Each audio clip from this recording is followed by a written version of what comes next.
The drama surrounding the Indiana Fever versus the Las Vegas Aces has spiraled beyond basketball. It's turned into a national spectacle of frustration, injustice, and heartbreak. What was supposed to be a competitive playoff battle has descended into a scandal that questions the very integrity of the WNBA. From the moment Indiana shocked the world by stealing Game 1 in Las Vegas, something changed. The energy, the calls, the tone, it all began to feel scripted. The Aces weren't clawing their way back with grit or superior talent. They were handed every opportunity by referees whose whistles seemed to echo only for one side. Indiana's head coach, Stephanie White, finally broke her silence. Her voice cracked not from defeat but from disbelief. A -31 free throw discrepancy, she repeated in her post-game conference, her words slicing through the room like a blade. We're attacking the rim, not chucking threes. The disrespect right now for our team is unbelievable. The exhaustion wasn't just physical, it was emotional. Her players had fought their hearts out only to watch games decided not by skill, but by phantom whistles. From the opening tip of Game 2, the bias was palpable. Every drive into the paint by Indiana seemed to end in silence, while Vegas received a parade to the free throw line for the lightest contact. The Fever were playing two opponents, the Aces in front of them and the officials beside them. The contrast was glaring. A'ja Wilson could drop her shoulder and bulldoze through defenders with impunity, while Aaliyah Boston couldn't even contest a rebound without being tagged for a foul. Fans in Gainbridge Fieldhouse could see it. Social media saw it. Analysts saw it, but the whistles didn't stop. White's frustration boiled over again after Game 3. It's hard to find rhythm when there's a foul called every 10 seconds, she said. Offense is about rhythm and timing, and when you're constantly pulled out of it, the game becomes impossible. Her players echoed that sentiment in their faces, their body language, and their silence during press conferences. The WNBA, a league fighting to grow its fan base and legitimacy, was witnessing its credibility unravel live on television. The moment that symbolized everything came midway through Game 3. Aaliyah Boston, Indiana's anchor, got called for a questionable foul while guarding Jackie Young. White immediately motioned for a review. The Fever bench stood ready, but the referees ignored her completely. They refused to acknowledge the request, flat out acted like it didn't happen. Seconds later, Chelsea Gray drained a three-pointer, flipping momentum on its head. The Fever's lead vanished and the arena erupted, not in celebration but in outrage. Fans screamed, players threw their hands up, and social media exploded with slow-motion replays exposing the injustice. The clip went viral within minutes, labeled "The Moment the Fix Was In," and those breakdowns didn't lie. Analysts replayed possession after possession, showing Vegas players shoving, elbowing, and flopping their way into calls. A'ja Wilson pushed Nalissa Smith in the back, no whistle. Boston got mugged under the rim, play on. Meanwhile, Lexi Hull was whistled for simply trailing her assignment. The pattern was undeniable. This wasn't oversight, it was orchestration.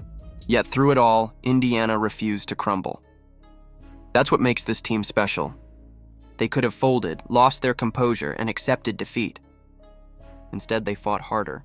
And no one embodied that spirit more than Lexi Hull. Hull wasn't supposed to be a hero. Coming off a painful back injury, she was listed as questionable for every game.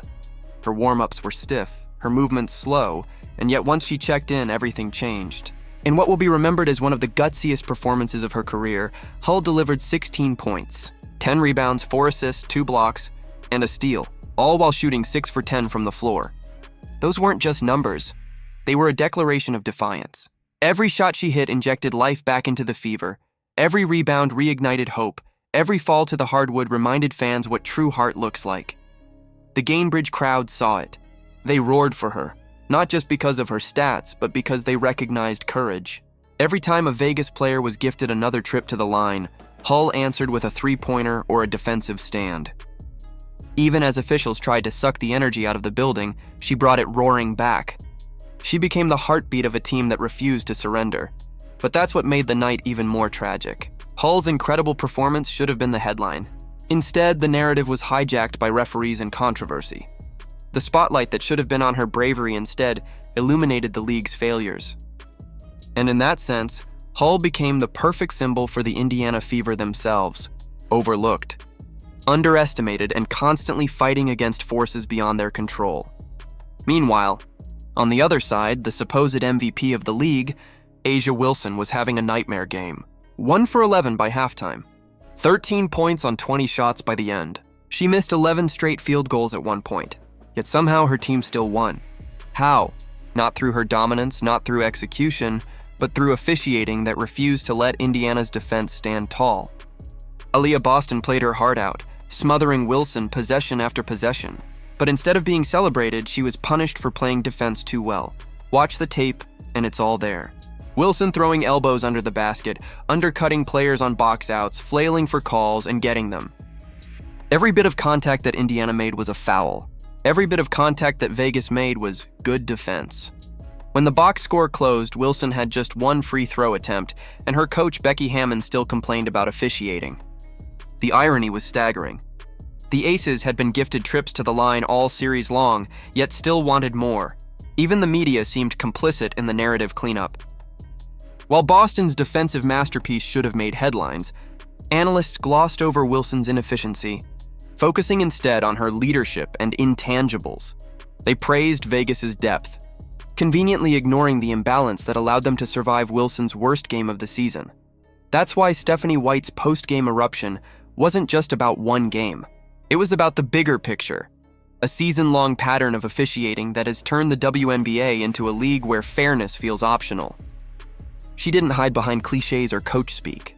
She called it exactly what it was, disrespect. "The disrespect right now for our team is unbelievable," she said, her voice trembling but resolute. "We're not just jacking up threes, we're attacking the rim, and it's disappointing that it doesn't go both ways." Those words resonated far beyond the locker room. They spoke for every team that's watched whistles tilt against them, for every player who's been punished for playing hard, for every fan who's seen games decided not by performance but by bias, because make no mistake, this isn't just about the fever. It's about a league that's standing at a crossroads. The WNBA's newfound popularity, fueled by Caitlin Clark, by Boston, by a new generation of passionate fans, is fragile.